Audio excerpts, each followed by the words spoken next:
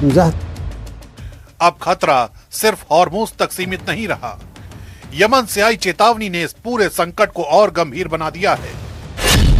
अंसार अल्लाह से जुड़े नेताओं ने बाब अल मंदेब स्ट्रेट को लेकर साफ कहा है कि अगर इसे बंद करने का फैसला हुआ तो कोई ताकत इसे दोबारा नहीं खोल पाएगी। ये वही रास्ता है जो लाल सागर को अदन की खाड़ी से जोड़ता है और एशिया यूरोप व्यापार की सबसे बड़ी धुरी है। अगर यहाँ भी तनाव भड़का तो वैश्विक सप्लाई चेन पर सीधा असर पड़ेगा। यानी अब दो बड़े समुद्री गलियारे एक साथ टकराव की आग में घिरते दिख रहे हैं। खुदा की मेहरबानी से अगर सना ये फैसला कर ले कि बाब अल मंदेब गलियारे को बंद करना है, तो इंसान और जिन्न कोई भी उसे दोबारा खोलने में सक्षम नहीं होगा। इसलिए बेहतर है कि डोनाल्ड ट्रंप और उनके सहयोगी तुरंत उन सभी कदमों और नीतियों को खत्म करें जो शांति में बाधा डालते हैं और हमारे लोगों और हमारे देश के अधिकारों का सम्मान करें।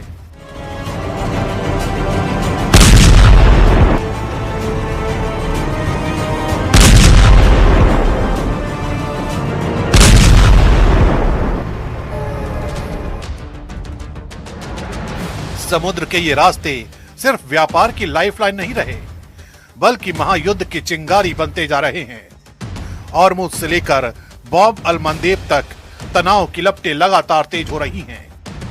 एक तरफ ईरान और अमेरिका आमने सामने हैं, तो दूसरी तरफ यमन की खुली चेतावनी ने खतरे को कई गुना बढ़ा दिया है।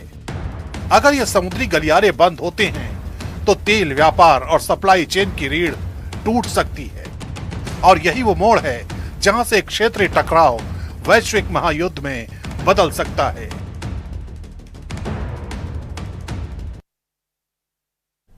और अब बात वॉर जोन की। अगले 24 घंटे दुनिया के लिए बेहद भारी साबित हो सकते हैं। व्हाइट हाउस के सिचुएशन रूम में डोनाल्ड ट्रंप की वॉर कैबिनेट अलर्ट मोड में है। होर्मुज में बढ़ता तनाव, ईरान की नाकाबंदी और समुद्र में अमेरिकी एक्शन। सवाल सीधा है, क्या दुनिया एक बार फिर एक बड़े युद्ध की तरफ बढ़ जाएगी?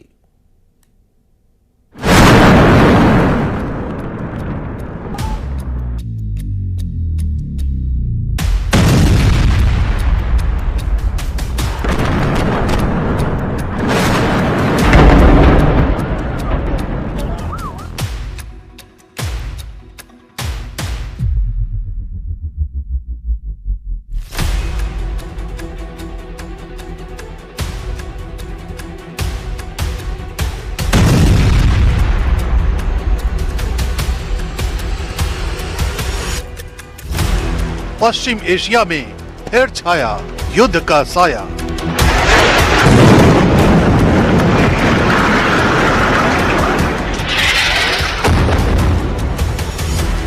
हॉर्मुज नाकाबंदी पर ईरान को अमेरिका की चेतावनी।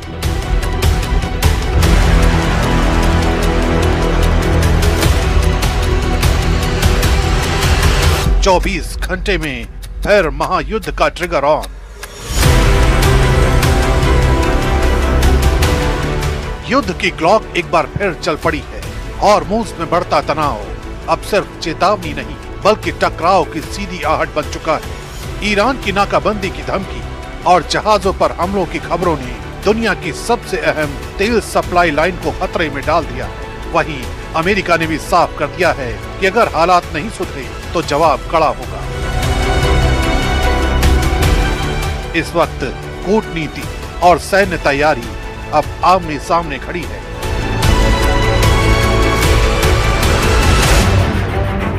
और आने वाले 24 घंटे तय करेंगे कि दुनिया राहत की सांस लेगी या फिर इतिहास में एक और युद्ध लड़ा जाएगा।